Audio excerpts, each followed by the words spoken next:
So now we're looking at a parallel circuit, and in a parallel circuit, remember how it works is that the current flows out, and that's I total, and each time it comes to a branch, okay, it's going to split off. So if this is branch 1, this would be I1, then it's going to split here. This would be I2, and it's going to split here, and it's I3. Okay, and the amount of current that flows down each branch is going to depend on how much resistance is in each branch. So think of it like the hose analogy, the kink in your hose in your yard. If there's a little kink, you get water out. So if there's a little resistance, you're going to get more water, versus when you put a tighter kink in it, less water is going to come out. So as you have a greater resistor, okay, there's going to be less current flowing through, if you think of it that way.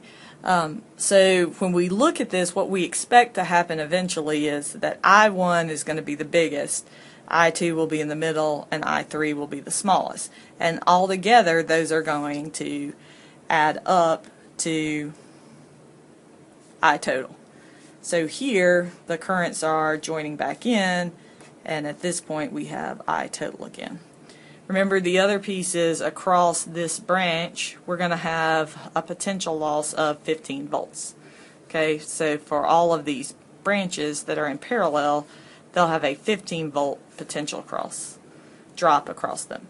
So let's just jot down Ohm's law.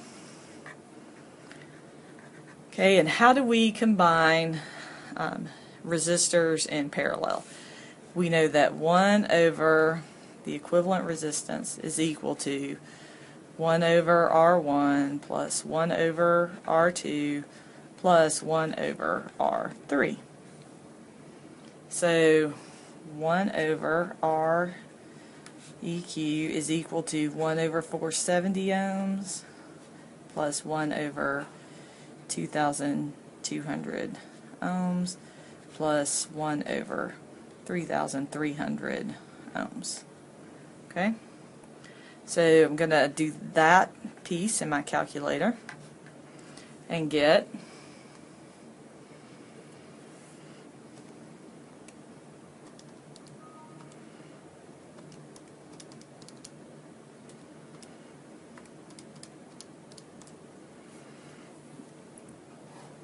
that it's equal to 0.02885. Okay,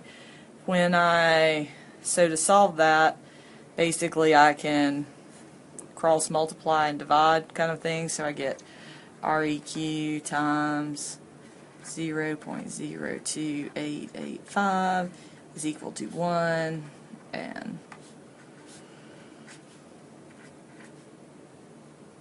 sorry, 0.0, oh no, it is 0.00, sorry, 0.00, sorry, 2885, okay?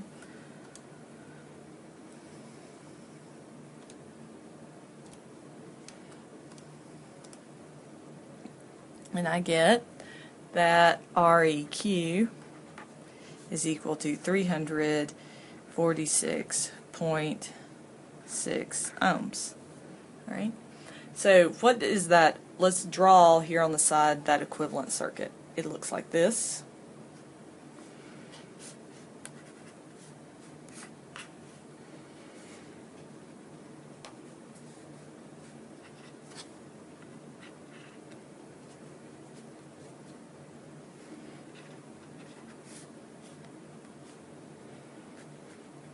Okay. And what I don't know yet is I total. Notice that the equivalent resistance when everything is in parallel is smaller than the smallest resistor. That's the way that'll always work out. Okay? So now I need to solve for that I overall current. So I'm going to use Ohm's law and get I total is equal to V over Req, and I get that is equal to 15 volts over 346.6 ohms, and I total is equal to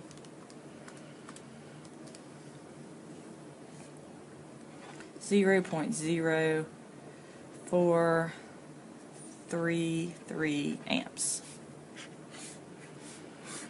So that's a good start, right? And now what I'd like to know is, what is I1, what is I2, and what is I3?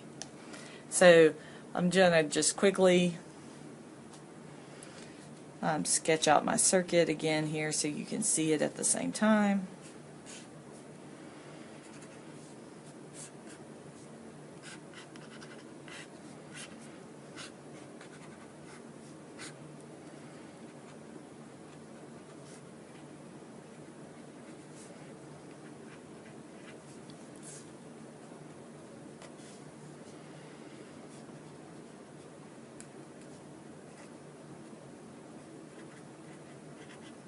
Alright, so remember that the potential drop across here is 15 volts, the potential drop across here is 15 volts, and across here is 15 volts.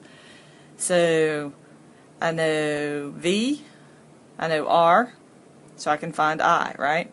So I1 is going to be equal to is V over R1, which is going to be, and it's going to be 15 volts divided by 470 ohms. Okay, so when I do that,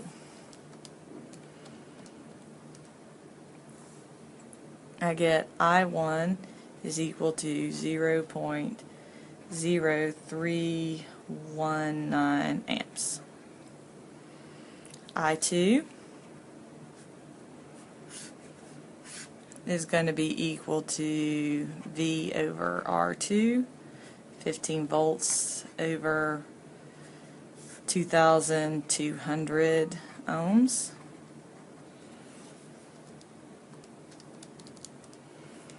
And I get 0.00682 amps.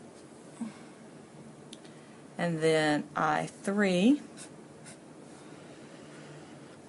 is going to be equal to 15 volts over 3,300 ohms and 0.00455 amps. Now, as a check, I look back and think, do those answers make sense? Yes, the one with the lowest resistance has the greatest current flowing through it, and the greatest resistance has the least current flowing through it. The other thing is these numbers, now I might have a small rounding error, should add up to be about I total.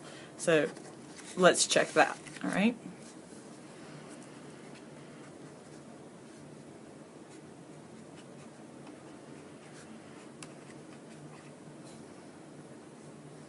Alright, so when I add those up, I get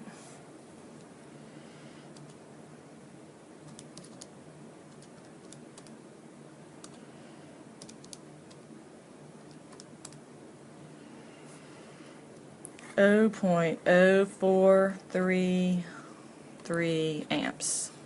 Okay, was that close to I total? Look, again, it was exactly the same. We got lucky. Okay, so our answer should be correct then. Alright, so I hope that helps.